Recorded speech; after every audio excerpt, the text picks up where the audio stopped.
So, basically anything we can do without leaving the sanctuary of our houses, we're trying to find ways to move the ball forward.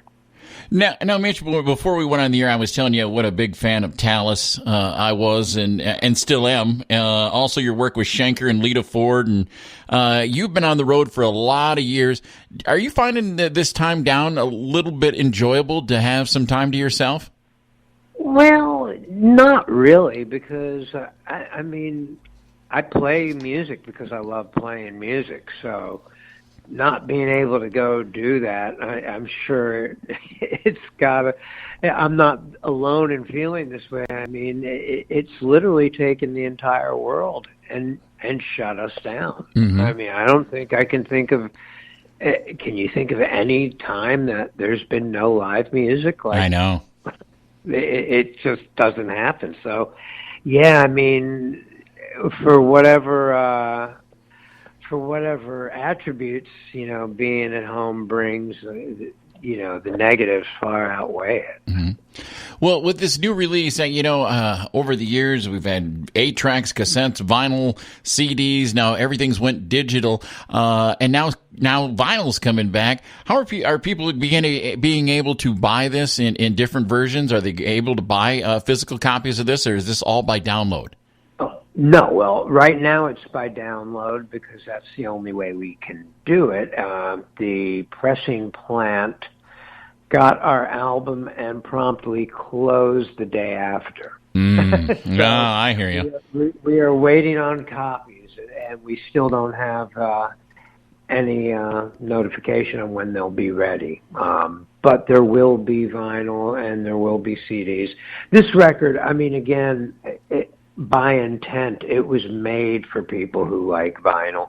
It was made I wanted to remember what it was like when I was a kid and I used to put headphones on and stare at the album cover. Amen. And, I remember when I was a kid, I knew every single liner note from all my favorite albums. I knew who the recording engineers were before I knew what a recording engineer was. I get it. That's what I love about the resurgence of vinyl is the artwork and holding it in my hand as I'm listening to the album. And I think a lot of that was lost when we went to the compact disc and to MP3. Yeah, I'm glad you bring up the artwork because we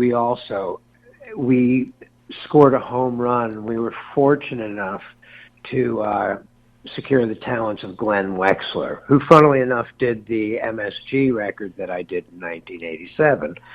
So, he saw a picture that my girlfriend had posted from Death Valley and commented on how he liked to shoot there. And it was funny because when we were taking pictures there, we were talking this would be a great place for an album cover. So when I got home, I started conversation with Glenn, and it led to this beautiful album cover we have.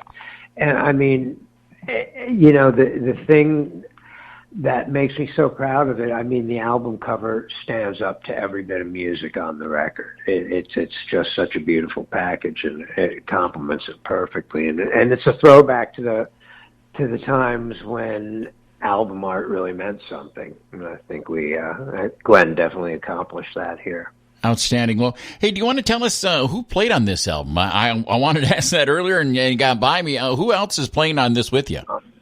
Okay, well, the core band is Tal Bergman on drums.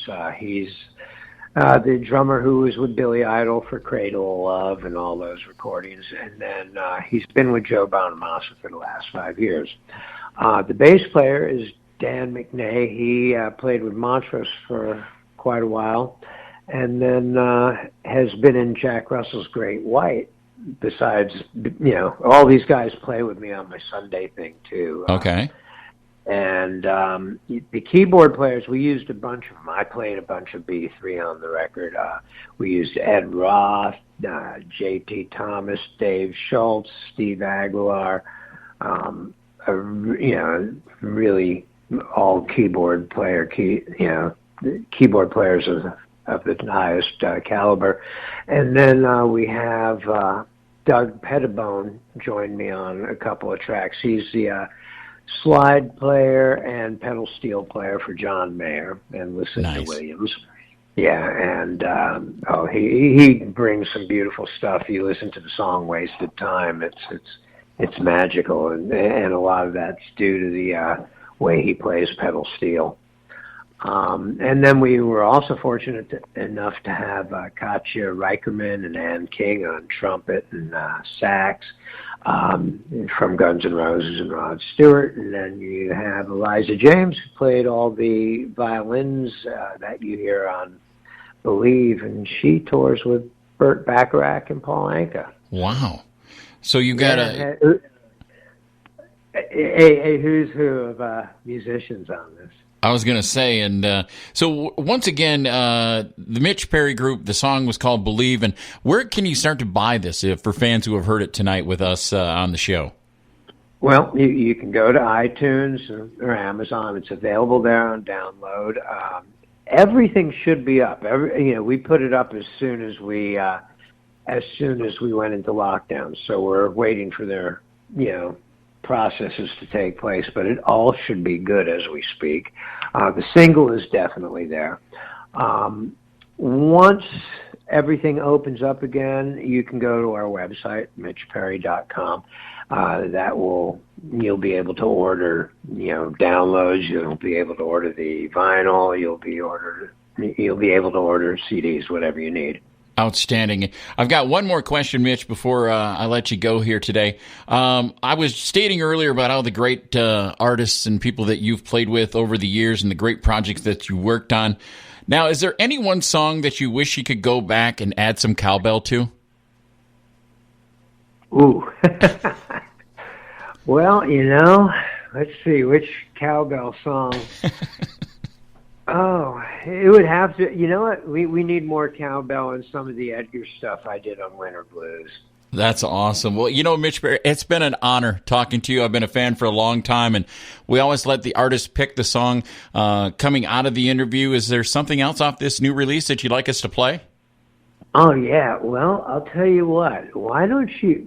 This is a neat song. It's not one of the originals, but I love the vibe we captured on it, and it's Jumping Jack Flash, and one of the reasons I'm going to ask you to play it is yours truly takes a stab at singing on the second verse. We tried to pay homage to Humble Pie as well as we could on this one, and everybody gets in on the track, but I'm really proud of how we took a song that probably the world has heard more times than it needs to, and it definitely doesn't sound like anything you've heard. All right. Well, Mitch Perry, we want to thank you once again for coming on Rock and Metal Revival. Thanks for having me. From Masters of the Moon, there's one more for the road from Dio on Rock and Metal Revival. It's Dio. Ronnie James Dio, that great country artist. But next week on the show, we're going to have a member of that band who is actually playing on that album. Ooh. Simon Wright is going to join us on the show next week. And he was with AC/DC too, man. Yeah. Wow. There you go. You notice now that we're not in the same studio, I've been really lining up some great guests. I know. I think you've just been holding back. You're like, no, man, I don't really want. You don't need to talk to them. No, we'll work something out later, man. Remember last week when we were talking, and I told you we possibly were going to have Adrian Vandenberg. Yeah, and you're like, man, that's a guitar player, dude. I want to talk to him. Well, I'm lining him up right now. Well, to be on the show. Well, I'd do that one. I'd talk to Adrian. Hell yeah. Oh man, the guests have been good. You know what? It's just cool that people actually want to talk to us right now. That's true. Because there's nothing going on. There's no tours to promote. Not a lot of new albums have been dropping. Actually, because of the economic crisis that's going on, people are pulling their album releases back to the fall. Yeah. So, what else is there to do but talk to stupid people? Talk to two idiots that don't have anything better to do. Yeah, with a big CD collection. Yeah, there you go. See what two idiots. What's that? See what two idiots with a CD collection can do. For 13 years we've been doing it. We want to thank Mitch Perry. That was kind of cool talking to him. Yeah, Man, he's played with so many people. Yeah, dude. Phew. He's seen a lot of stuff, man. Yeah, and the thing about it is too, you get an artist like that on, and all the acts that he's played with. Yeah. And you're kind of thinking, okay, what's this album going to sound like? Mm-hmm. And I was totally taken back. I was kind of shocked at what it sounded like. Yeah, it's not flashy. You know? It's down to earth, just classic rock. It's not like I was thinking, it's going to be like Van Halen kind of stuff or something with a lot of of flashy guitar and flash. And no, it's just straight ahead rock, man. It's very cool. It's called Music Box. It's by the Mitch-Perry Group, and check that out. I want to thank Mitch for coming on the show. Next week, like I said, we got Simon Wright on the show. The week after that, we've got Dave Ellefson on the show. Man. And then we've got Ron Keel going to be on the show. Possibly Rick Emmett. Eddie Van Halen. Yeah. Eddie don't talk to anybody. Jimi Hendrix. You're going to line up that Hendrix interview now, aren't you? No, I've got Randy Rhoads coming on the show. I knew it.